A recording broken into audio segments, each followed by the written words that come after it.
It's easy to treat legal compliance as final paperwork, like bolting an inspection plate onto a finished bridge right before the ribbon is cut. The European Union's AI Act changes that dynamic. For high-risk artificial intelligence, the law requires providers to treat legal obligations as the core of their engineering schematic. Article 8 makes this explicit. Safety and transparency must be poured into the foundations of the system from the very first line of code, rather than retrofitted at the end of development. This responsibility rests with the provider. Legally, that is the entity that builds the AI and releases it under their own name or trademark. The law transforms compliance from a bureaucratic final step into the system's actual architectural blueprint. The regulation establishes 7 technical requirements that define the mandatory blueprint for any high-risk system. It begins with Article 10, Data Governance. The training, validation, and testing sets must be relevant, representative, and, to the best possible extent, free of errors. Article 15 then mandates state-of-the-art accuracy and robustness.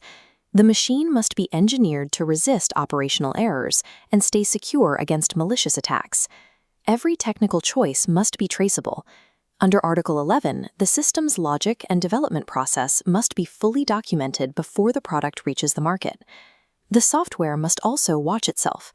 Article 12 requires the code to automatically generate auditable event logs to trace the system's own operations. Finally, Article 13 demands transparency.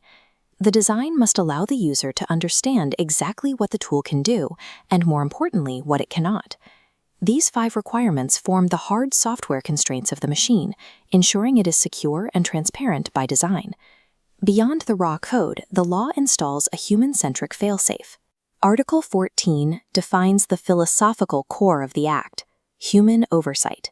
The system must feature interfaces that allow for effective supervision. This gives a competent human the power to monitor operations, intervene, and override the AI to prevent harm. This works alongside Article 9, which mandates a risk management system. This isn't a static report.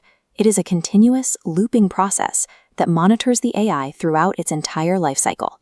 By law, no high-risk AI is permitted to function with total autonomy.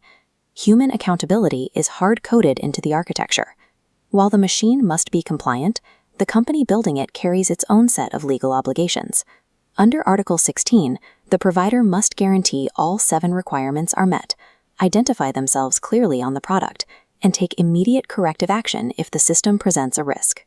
The provider also manages the final market formalities, drafting the EU Declaration of Conformity, registering in the Union database, and affixing the CE marking.